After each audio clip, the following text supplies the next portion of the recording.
Halo sahabat, apakah kamu merasa kesulitan menemukan waktu untuk membaca Alkitab? Alkitab 1 menit hadir untukmu.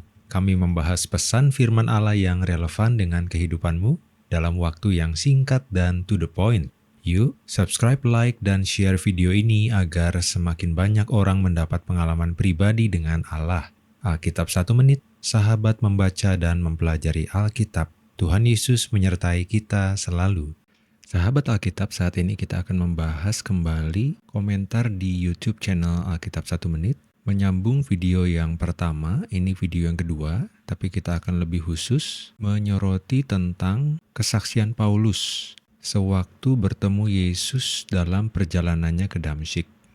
Ini pertanyaannya kita akan bahas dulu ya. Masih dari sahabat kita di kolom komentar, Muhammad Yudi 2162. Dia mengaku jadi rasulnya Yesus. Ini tentang Paulus ya. Padahal dongengnya ketemu Yesus saja enggak konsisten dalam Bible-mu. Kelihatan hoax bingit. Dingeng, salah tulis lagi ya. Hati-hati dalam menulis. Jangan emosi, nggak usah buru-buru, santai saja. Di itu harusnya dia ya. Dia ketemu Yesus hanya ada di acara TV. Kami menjawab dengan mengutip Kisah Para Rasul 9 ayat 1-9. Di sana ada tertulis demikian, kita baca. Sementara itu berkobar-kobar hati Saulus untuk mengancam dan membunuh murid-murid Tuhan. Ia menghadap imam besar dan meminta surat kuasa daripadanya untuk dibawa kepada majelis-majelis Yahudi di Damsyik, supaya jika ia menemukan laki-laki atau perempuan yang mengikuti jalan Tuhan, ia menangkap mereka dan membawa mereka pergi ke Yerusalem. Jadi pada saat itu memang belum ada agama Kristen, cuma para pengikut Yesus sudah ada dan disebut biasanya itu sebagai pengikut jalan Tuhan. Kenapa Tuhan? Karena Yesus Kristus adalah Tuhan. Dalam perjalanannya ke Damsyik, ketika ia sudah dekat kota itu, tiba-tiba cahaya memancar dari langit mengelilingi dia. Ia rebah ke tanah dan kedengaranlah olehnya suatu suara yang berkata kepadanya, "Saulus, Saulus, mengapakah engkau menganiaya aku?"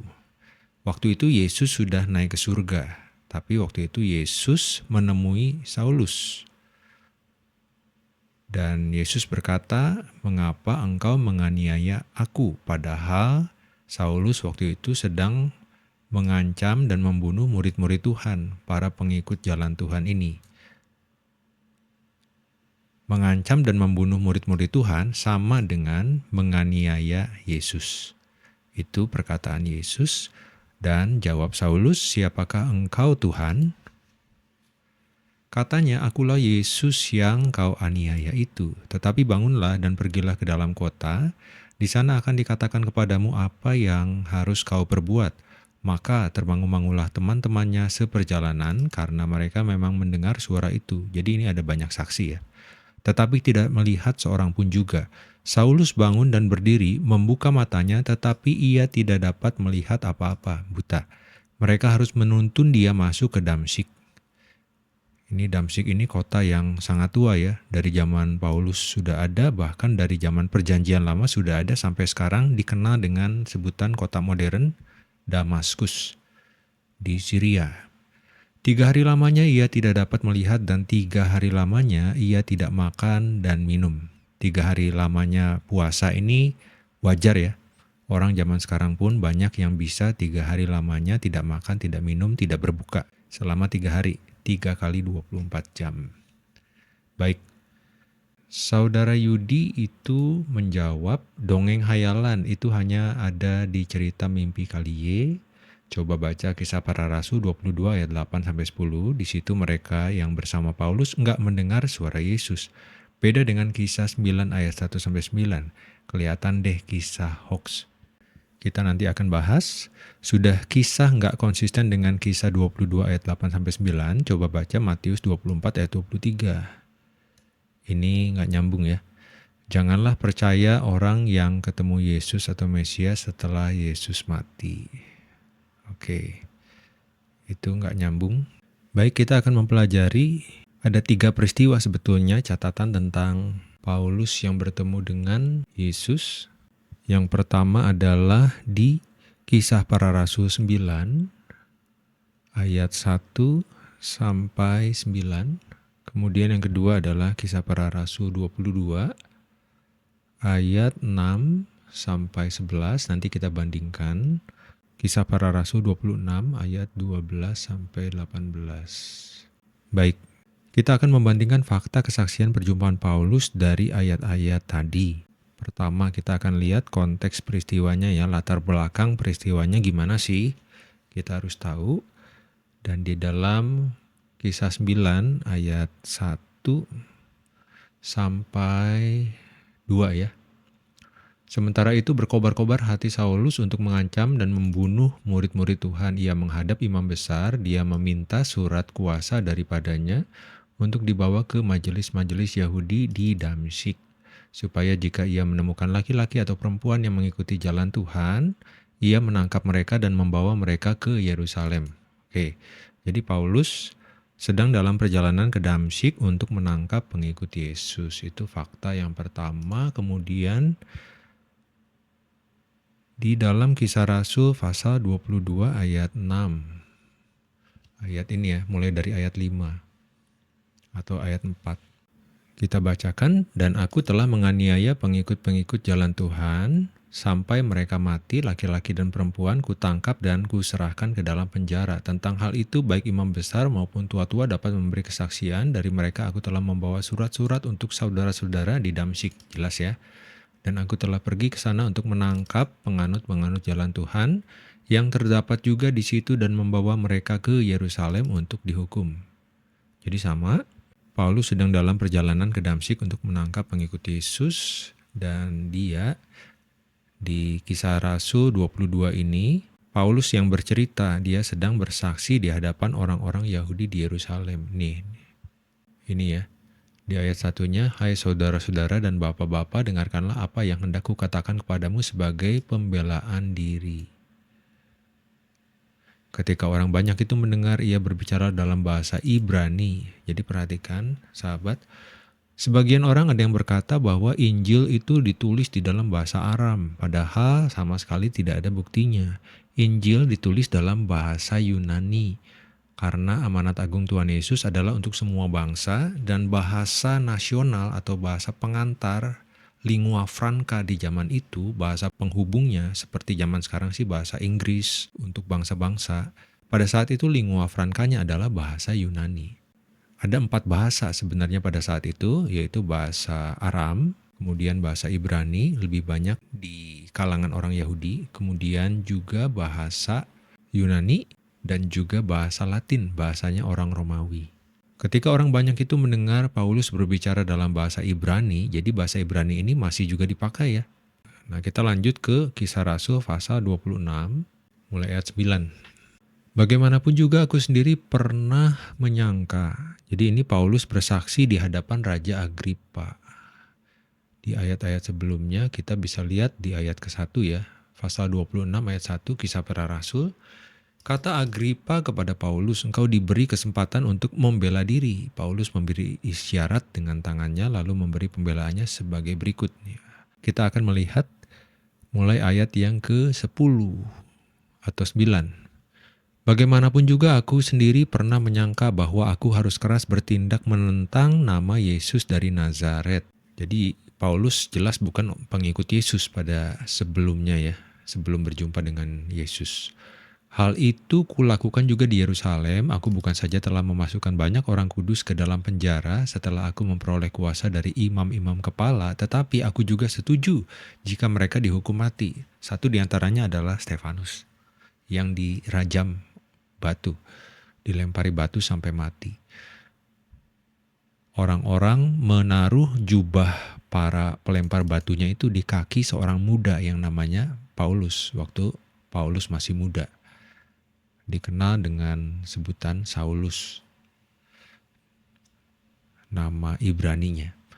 Dalam rumah-rumah ibadat aku sering menyiksa mereka dan memaksanya untuk menyangkal imannya, dan dalam amarah yang meluap-luap, jadi marah banget nih, mengejar mereka bahkan sampai ke kota-kota asing. Jadi jangan heran kalau ada orang non-Kristen yang karena iman mereka marah dan mengejar orang-orang Kristen. Dan dalam keadaan demikian, ketika aku dengan kuasa penuh dan tugas dari imam-imam kepala sedang dalam perjalanan ke Damsyik. Sama ya, jadi Paulus sedang dalam perjalanan ke Damsyik untuk menangkap pengikut Yesus. Jadi di ketiga catatan ini sama, Kisah Rasul 9, 22, 26 tentang konteks peristiwanya. Lalu waktu kejadiannya. Di Kisah Rasul 9, dalam perjalanannya ke Damsyik ketika ia sudah dekat kota itu, tiba-tiba cahaya memancar dari langit mengelilingi dia.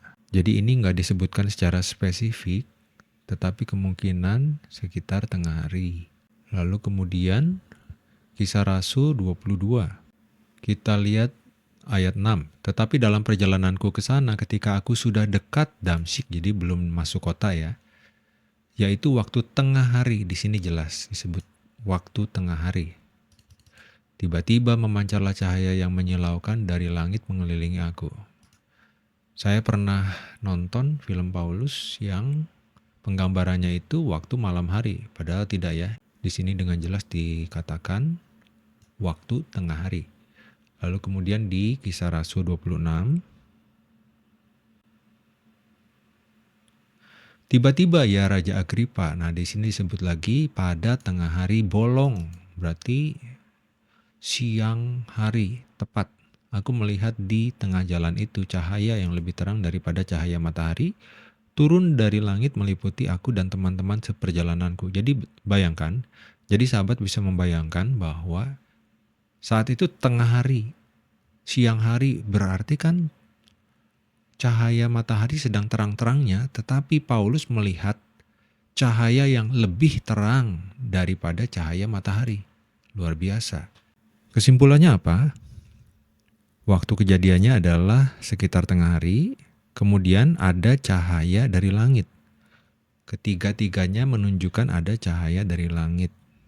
Tiba-tiba cahaya memancar dari langit, mengelilingi Saulus di pasal 9, kemudian di pasal 22, tiba-tiba memancarlah cahaya yang menyilaukan dari langit mengelilingi aku. Kemudian pasal 26, cahaya yang lebih terang daripada cahaya matahari menerangi dia, meliputi aku, meliputi Paulus dan teman-teman seperjalananku. Jadi semuanya kena cahaya itu. Kemudian reaksi Paulusnya bagaimana? Reaksi Paulus waktu ada kejadian tersebut. Ayat 4 di pasal 9, ia rebah ke tanah dan kedengaranlah olehnya suatu suara yang berkata kepadanya, Saulus, Saulus, mengapakah engkau menganiaya aku? Supaya terlihat perbedaannya kita akan buat di dalam sebuah tabel. Kita buat judulnya Kesaksian Pertobatan Paulus. Jadi kita bantu buat tabel supaya lebih jelas. Kesaksian Pertobatan Paulus. Fakta, Kisah Para Rasul 9 ayat 1-9, Kisah Para Rasul 22 ayat 4-11, Kisah Para Rasul 26 ayat 9-18. Konteks peristiwanya kita tadi sudah bahas. Yang pertama di pasal 9 Paulus sedang dalam perjalanan ke Damsyik untuk menangkap pengikut Yesus. Kemudian di pasal 22 Paulus sedang bersaksi di hadapan orang Yahudi di Yerusalem. Kemudian pasal 26, Paulus bersaksi di hadapan Raja Agripa. Waktu kejadiannya di pasal 9 itu tidak disebutkan, betul ya? Kita lihat kembali. Pasal 9. Ya, tidak disebutkan ya, langsung ini. Cahaya memancar dari langit. Kemudian di pasal 22, waktu tengah hari di sini disebut ya. Kita copy paste saja. Kita mau Alkitabiah, bukan sekedar kata orang, tapi kita membacanya langsung.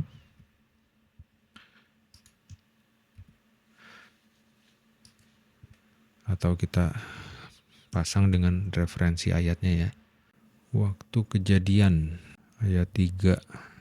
Sementara di pasal 26, waktu kejadiannya kita lihat kembali di ayat ke-13. Pada tengah hari bolong. Jadi sama ya, waktu tengah hari. Ayat 13. Sahabat yang mau tabel ini nanti bisa screenshot atau juga boleh minta filenya kepada kami. Mungkin akan dituliskan di kolom deskripsi video ini ya. Yang belum subscribe boleh subscribe, lalu like dan share video ini kalau bermanfaat. Jadi sesudah dibandingkan terlihat jelas di sini bahwa tiba-tiba cahaya memancar dari langit mengelilingi dia dan teman-teman seperjalanannya. Kemudian bagaimana reaksi dari Paulus? Kita melihat di pasal 9 ia rebah ke tanah. Kemudian di pasal 22 sama ayat 7 rebah ke tanah. Pasal 26 kami semua rebah ke tanah. Paulus beserta dengan rekan-rekan seperjalanannya ya. Lalu bagaimana dengan suara yang terdengar? Di pasal 9, Saulus, Saulus, mengapakah engkau menganiaya aku? Masih di ayat 4.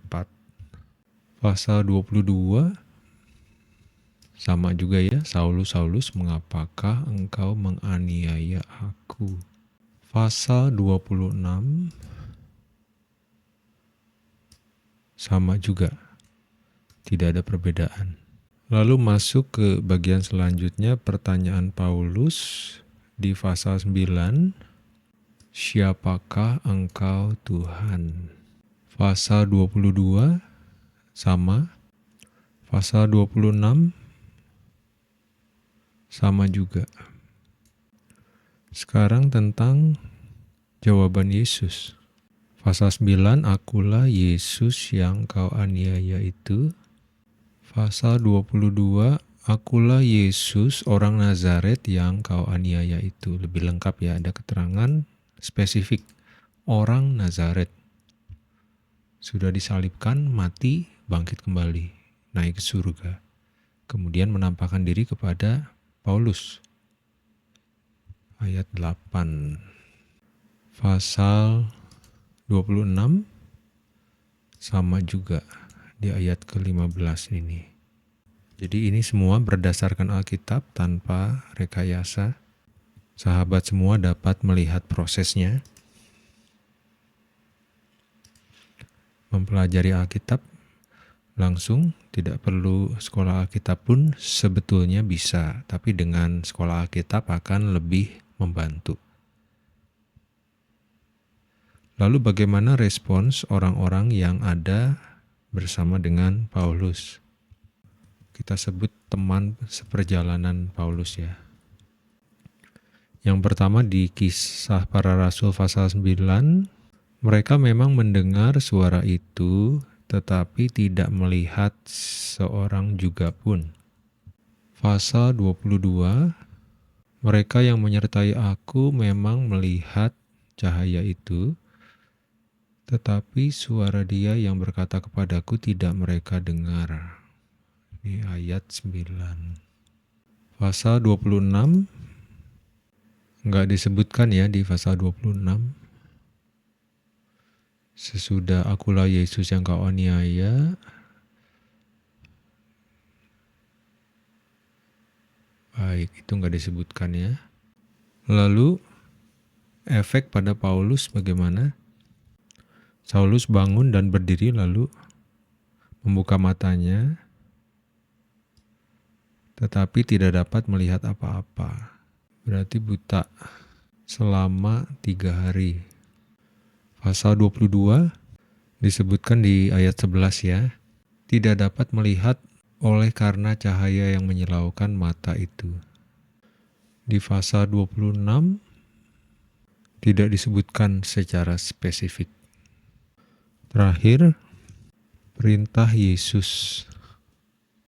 Pasal 9, bangun dan pergi ke dalam kota Damsyik ya. Di sana akan dikatakan kepadamu apa yang harus kau perbuat. Ayat 6. Pasal 22. Bangkitlah dan pergilah ke Damsyik, di sana akan diberitahukan kepadamu segala sesuatu yang ditugaskan kepadamu. Ayat 10. Pasal 26. Diutus kepada bangsa Yahudi dan bangsa-bangsa lain sebagai saksi ya, saksi Kristus. Baik, mari kita lihat persamaan perbedaannya satu persatu di konteks peristiwa, lebih spesifik di pasal 9, perjalanan ke Damsyik tentang konteksnya, lalu di pasal 22 Paulus bersaksi di hadapan orang Yahudi di Yerusalem. Jadi saat kesaksian ya. Jadi saat perjalanannya di pasal 9, kemudian saat kesaksiannya di pasal 22 dan juga pasal 26. Waktu kejadiannya, konsensusnya tengah hari.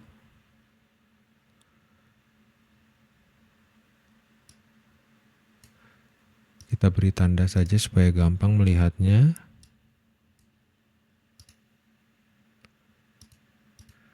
Cahaya dari langitnya.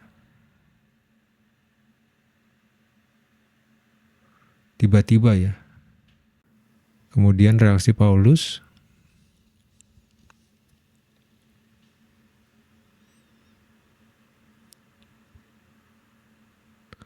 Semua ya, rebah ke tanah.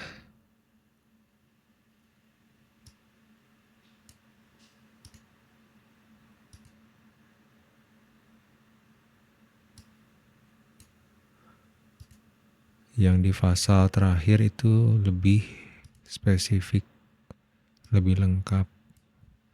Karena orang bersaksi itu kan tidak ingat titik komanya ya. Kadang-kadang di beberapa kesempatan ada perbedaan-perbedaan sedikit, tetapi intinya tetap sama, faktanya tetap tidak berubah. Pertanyaan Paulus, siapakah engkau Tuhan? Sama, betul. Hanya perbedaan kahnya saja di terjemahan.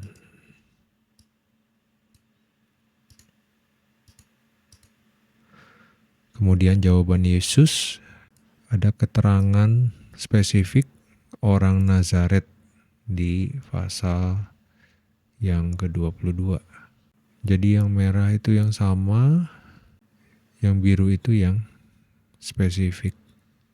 Tentang respons teman-teman Paulus. Pasal 9, mereka memang mendengar suara itu. Dalam terjemahan ini ada suara itu dan suara dia. Suara itu terdengar, suara dia tidak terdengar oleh rekan-rekan perjalanan Paulus. Coba kita lihat di bahasa aslinya. Suara itu fonis ya. Ini fonis. Fonis itu suara, bunyi, nada, suara bising atau gemuruh, teriakan, bahasa atau ucapan. Kemudian kita lihat yang di pasal 22 ayat 9. Fonin. Kata mendengar itu akfontes, itu bisa mendengar saja tapi belum pasti mengerti. Dalam terjemahan-terjemahan lain disebutnya itu mendengar. Lalu kemudian yang di Kisah Para Rasul 22, tidak mendengarkan, mendengarnya di sini, ikusan. Bisa diterjemahkan dengan tidak mengerti. Ada yang tetap menerjemahkan tidak mendengar, tapi ada juga yang tidak mengerti. Jadi kesimpulannya, suara itu terdengar, suara itu bukan berarti selalu vokal, bisa saja suara guntur, guruh, yang tidak memiliki pesan, kemudian juga suara dia. Kalau suara dia ini pasti adalah suara seseorang, pribadi. Dan mereka tidak mendengarnya ini dalam artian tidak mengerti. Seperti kalau ada orang tua yang bilang sama anaknya, menasihati, kamu dengar dong kata orang tua. Jadi bukan berarti Anak itu tidak mendengar suaranya orang tua keras lembutnya, tetapi pesannya itu mereka tidak mengerti atau tidak melakukan. Itu yang sama terjadi pada teman-teman seperjalanan Paulus. Baik, efeknya pada Paulus, 3 hari lamanya ia tidak dapat melihat, sama ya, tidak dapat melihat. Hanya yang di Kisah Rasul pasal 26 itu tidak disebutkan karena fokus kepada kesaksiannya. Bikin seperti ini lama loh sahabat Alkitab. Jadi kalau sahabat mau menghargai, boleh mendukung dengan like, subscribe, dan share video ini ya, supaya jadi berkat. Semoga bermanfaat. Lalu perintah Yesus, bangunlah, bangkitlah, sama ya, pergilah ke dalam kota, ke Damsyik. Jadi ada tugas ya. Paulus intinya tugasnya yang harus dilakukan adalah diutus menjadi saksi bagi bangsa ini, bangsa Yahudi dan bangsa-bangsa lain. Baik, itu yang dapat kita bagikan. Semoga bermanfaat. Kesaksian pertobatan Paulus. Dan kita kembali ke pertanyaan yang di awal. Pertanyaan di awal. Coba baca Kisah Para Rasul 22 ayat 8-10. Di situ mereka yang bersama Paulus enggak mendengar suara Yesus. Beda dengan Kisah 9 ayat 1-9. Jadi sudah dijelaskan tadi ya. Enggak mendengarnya itu dalam artian tidak mengerti. Semoga ini bermanfaat bagi sahabat semua. Tidak mendengar karena tidak mengerti yang ini ya. Kalau ini jelas disebutkan suara dia itu suara Yesus. Jadi overall semuanya sama intinya. Tidak ada perbedaan mendasar.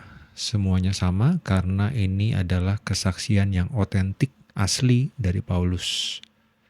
Di dalam kejadian awalnya, pasal 9, dan juga dalam kesaksian Paulus. Ada 2 kali yang tercatat di Kisah Para Rasul 22 dan juga Kisah Para Rasul 26. Tuhan Yesus menyertai kita selalu. Jadilah berkat dengan membagikan video ini, terutama kepada mereka yang sedang mencari jawaban dalam pergumulan iman mereka. Semoga mereka menerima anugerah keselamatan dari Allah dalam karya salib Yesus Kristus yang mati dan bangkit kembali, memberi kepastian hidup yang kekal bagi setiap orang yang percaya kepadanya. Amin.